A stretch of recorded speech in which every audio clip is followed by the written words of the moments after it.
bonne température, tu vois, d'accord? Oui. Parfait. Vous toussez depuis combien de temps? Ça a commencé il y a 8 jours à peu près, un peu comme une petite grippe. Et là, je suis très essoufflé là, en ce moment. D'accord, ok.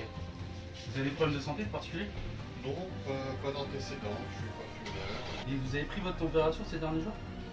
Alors, non, mais je me sentais pas très chaud, pas fébrile. Ok, on va bien aller vers les urgences du CHU. D'accord? Oui, bah, je me sens très fatigué là, je trouve ça bizarre. Hein. Ouais. C'est Bon, essoufflé au moindre effort, hein, fatigué. C'est pas normal. Hein. Ouais. Très fatigué. Hop, je vous mets juste les ceintures de sécurité et on est parti. D'accord? D'accord. Les mots pour la régulation, on quitte le domicile pour les urgences de CHU.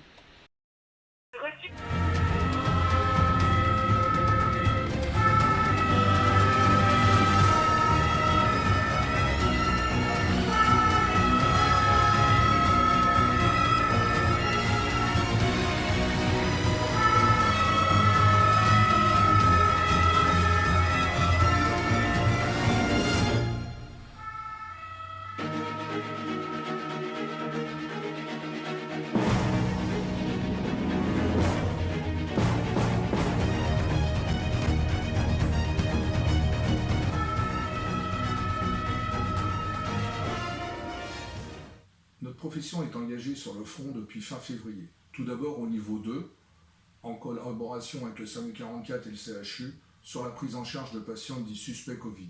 Bien évidemment, le niveau 3 étant arrivé rapidement, il a fallu renforcer cette organisation pour répondre à un besoin de plus en plus important. Nous avons su faire face. Le seul bémol dans cette situation, c'est que nous sommes arrivés rapidement à un manque de moyens de protection et plus particulièrement de masques FFP2.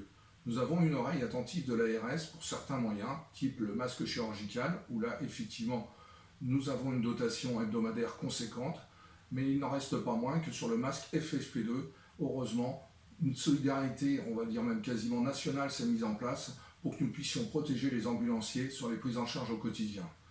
Je tiens à remercier particulièrement toutes ces équipes qui sont sur le front jour et nuit et qui répondent présents à toutes les demandes du SAMU Centre 15, des SOS médecins et des différents prescripteurs.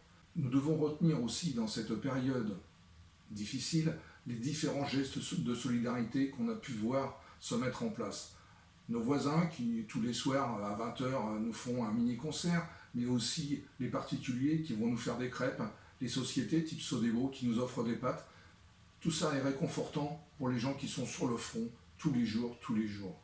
Dans cette période difficile, il faut aussi remercier nos coordinatrices présentes au SAMU Centre 15 qui tous les jours trouvent une solution adaptée à la prise en charge de chaque patient, quel qu'il soit.